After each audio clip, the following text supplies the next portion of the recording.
Ian Garry says that online haters aren't real. And while I understand what he's trying to say with this, he does need to understand that they are a reflection of yourself. And what the haters do is they point out things that you may necessarily not want to know, right? Or want to turn a blind eye to, or just, to your flaws, right? It is what it is. If you put yourself out there, people are going to let you know about your flaws. If that's, with the way you handled yourself in the Jeff Neal situation, putting a picture of Jeff Neal on a t-shirt and selling it, not just any picture, but a mugshot. It's very low class. It's very, it's not good behavior. It's trashy. And selling those t-shirts, I don't think Jeff Neal received a dime from those, by the way, which I don't know how that's legal, right? I mean, it's his likeness on the t-shirt, but that's not here or there.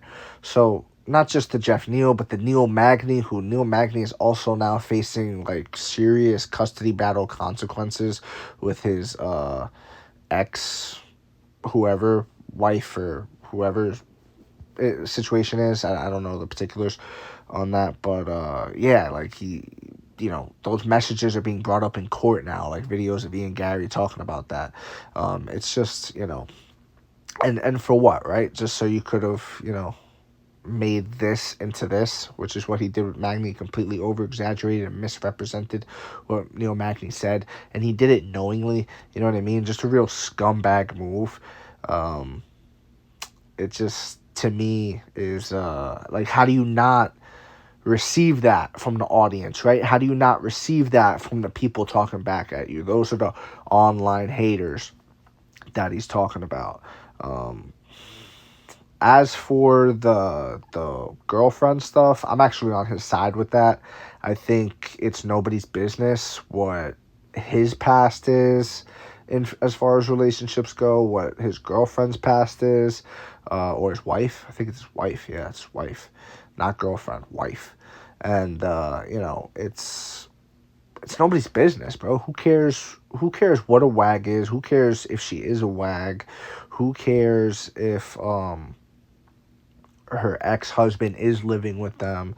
Like, okay, that's one of those things where it's like you find out and you're scrolling, right? And then, oh, you read it, okay, lives with his ex-wife's girlfriend, whatever. And then you go, oh, that's kind of weird. It's not something I would do. Or, that's cool, something I would do, right? Different strokes for different folks. Not something I would do personally, so I would just keep scrolling, and that's it. I wouldn't give it a second thought. But it became like, Sean Strickland made a video about it, and people ran with it, and they started, doing what they're doing to him, basically. And, yeah, I think that one is a little bit weird, right? And I noticed that MMA media in general is starting to like shift towards that. They're doing it with Alex Pereira now and his girlfriend that broke up. Like the fact that someone noticed, like, oh, she stopped unfollowing, and then like that's weird. That's weird stalker behavior, and it's toxic. Let's just call it what it is. It is toxic behavior, and that kind of stuff, I'm on Ian Garry's side with. I think that's not cool, and I don't think it's anybody's business. What's going on in his personal life. Keep it related to fighting and what is revealed to us via the fighting and things like that. You know what I mean? That's all we really need to know. That's my take on it.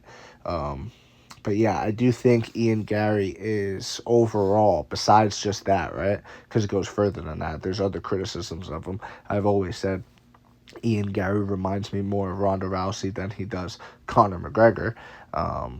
In terms of attitude and demeanor and things like that.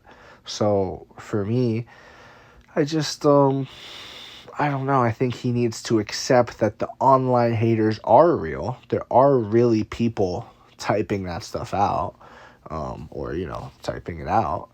And he needs to accept that there is some truth to what they're saying, right? Like, they're not completely truth, right? Like, when they go, you're a fucking loser, it's like, bro, Ian Garry's an undefeated welterweight prospect. Not even prospect, contender at this point. He's a welterweight contender in the fucking UFC. You know what I mean? Like, come on, bro. Is he a loser? No, he's not.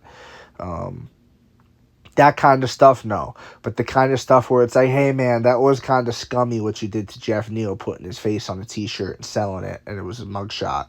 And the guy's got kids himself, and it's like, you're bringing up the guy's past and of like the worst moment of his life, and you're bringing it up and you're trying to be funny and cute with it, and it's just mean, right? That wasn't really cool. And it also wasn't cool when you started talking about Neil Magny and how he beats his kids, and you tried to put that on him and paint him as that, even though he didn't say nothing like that. And you took this statement that was like this into this, you blew it up completely, and you misrepresented him. That wasn't cool, Ian. That wasn't right what you did. There's a difference between that and you're a loser, da, da, da, and that, right? That part is like, there's no truth there. So it's like, yeah, it's someone typing away, but there's no truth there. But the other stuff that I just said, there is truth there. And I think Garry needs to face that truth, and he needs to accept, yeah, maybe I did, maybe I was bugging out there. Maybe I should have chilled out. I did not intend for Neil Magny to be going through these custody battles now. But he still hasn't. I know he's doubled down since then. He's doubled down. He said, yeah, why wouldn't I bring it up? Why wouldn't I bring it up? I don't have the best Garry impression. I'll work on it. He's not quite at that level where it's like I should have an impression of him, but, if he beats Jeff Neal, I'll try to get it down. If he beats Jeff Neal, I'll make sure to get it, It's one of those things. Anyways, yeah, that's my take. While online haters aren't real in the sense of once you turn off the phone, you can't see them, they are real in the fact that perspective and narrative is out there, and there are some legs to it. There's truth to it, and, truth is the truth. You cannot beat the truth. You can't do it. Truth will always prevail. So that's my take on that. Let me know what you think in the comment section below. If you agree, disagree, it doesn't matter. Just join the discussion, and please follow for more. Thank you. You are appreciated.